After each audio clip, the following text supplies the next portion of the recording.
What should you do on the first night of your Orlando vacation?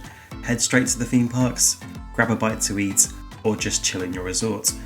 This is Stu for Out and Back Travel. I make videos to help you plan those theme park trips. In this episode, we're taking a look at the options for your first night in Orlando.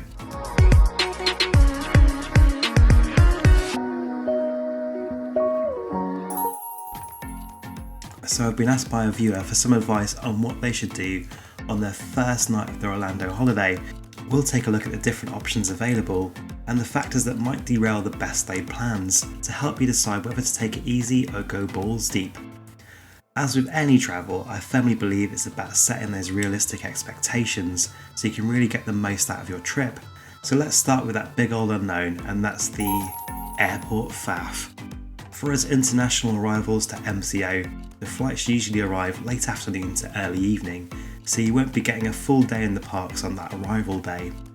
Getting out of the airport is a complete ordeal. It's a necessary evil. Unfortunately, you won't be breezing through in a matter of minutes. It's important to set some realistic expectations, as it could take hours, and there's no real way of knowing how long it will take. You have to consider that there may be travel delays. Once you've landed and are actually off the plane, next up will be the border control, and the queues can be hours long. Then you have to collect your luggage, and all these pieces of the puzzle are such an unknown quantity of time. On my last trip to Orlando in January 22, shockingly there was actually no wait for security, but then we waited hours for our luggage to be unloaded from the plane and reach the baggage carousel. So you never can really predict where the time drains will come from. Next up, you have to factor in getting from the airport to Orlando. Whether you're hiring a car, catching a bus, or getting a taxi, this doesn't happen instantly, and then there might be traffic on the way there as well. Even when you arrive at your hotel, it's unknown how long the check-in process will take.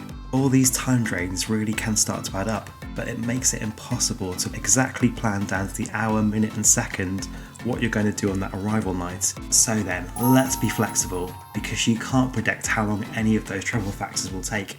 It's important to try and have flexible plans for that first night. I'd have a general idea of where you might like to go, but don't over-plan your itinerary for the evening. Sorry, you're not getting off the plane at 5 PM and riding Rise of the Resistance at 6 PM. You've got a whole vacation ahead of you, so there really is no rush to complete everything on that first night. Treat that first night as a bonus, so any ride you do get on or fireworks you take in are really an added extra. But before you rush to the theme parks, don't spend your park tickets. If you're on a 14-night holiday, that's actually 15 days, and you'll be flying home on the 15th day. Most international tickets for Orlando are valid for 14 days. For example, if you have the 14-day Walt Disney World ticket, if you go to a park on that first night, your ticket will actually run out the day before you fly home, leaving you without a valid ticket on that last day. Now that might work for you if you wanted a lazy last day before your flight home. However, as most international flights will be in the evening, you're going to have quite a spare day to try and fill at the end of your holiday. My advice on that is always to drop your luggage after you've checked out of the hotel and have a last fling in the parks. But going back to the first evening, if you have multiple tickets, so Universal, SeaWorld and Disney ticket that won't leave you short on your last day, and you're really committed to visiting a theme park on your first night, go for it. But check the opening times. Make sure you're visiting the park that closes the latest. Getting into the theme parks can also be a time drain. Consider travelling time, security checks, and if you're visiting Magic Kingdom, you also have to get on a ferry or a monorail to reach the actual entrance. So take the pressure off and choose the park with the latest opening time. That way you'll have the maximum time to try and enjoy it. And if we are committed to going hard, and you're just throwing all caution to the wind and going all out, good for you, you do you, it's your holiday after all. But the Fun Spot parks are usually open till midnight. There are 2 Fun Spot parks in Orlando, one in Kissimmee and one in International Drive. Now you can pay a $10 upgrade to do both parks in the same day, and if that's an option for you and you really want to get the best out of this experience, I'd advise doing this on a different evening, say after a day at a smaller park like a water park or a SeaWorld. If one Fun Spot is all you need, and you want some roller coasters and go-karts on that first night, I'd recommend the Orlando park, as it's a bit more of a wholesome experience. A similar alternative that requires much less of a time commitment would be Icon Park. This is home to the Wheel, the Starflyer and the world's tallest drop tower, which are essentially a pay-per-ride system.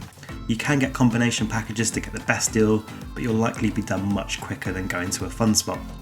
Icon Park is also great for food options, as there's many restaurants and bars. It's also quite an upbeat, lively atmosphere after dark. Or how about taking it easy?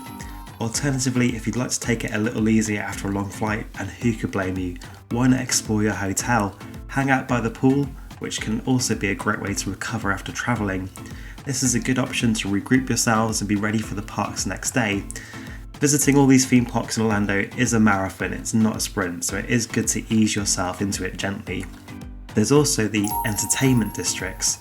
You might consider visiting one of the entertainment districts. We've already discussed the area on International Drive around Icon Park, but you also have City Walk at the Universal Orlando Resort or Disney Springs at Walt Disney World. These are a collection of restaurants, shops and activities. If it's your first time to Orlando, these are a good way to introduce yourself to the experience at a slightly easier pace, and it's also nice to treat yourself to a fancy meal on the first night of your holiday. So then, that's my tips on what to do on your first night in Orlando.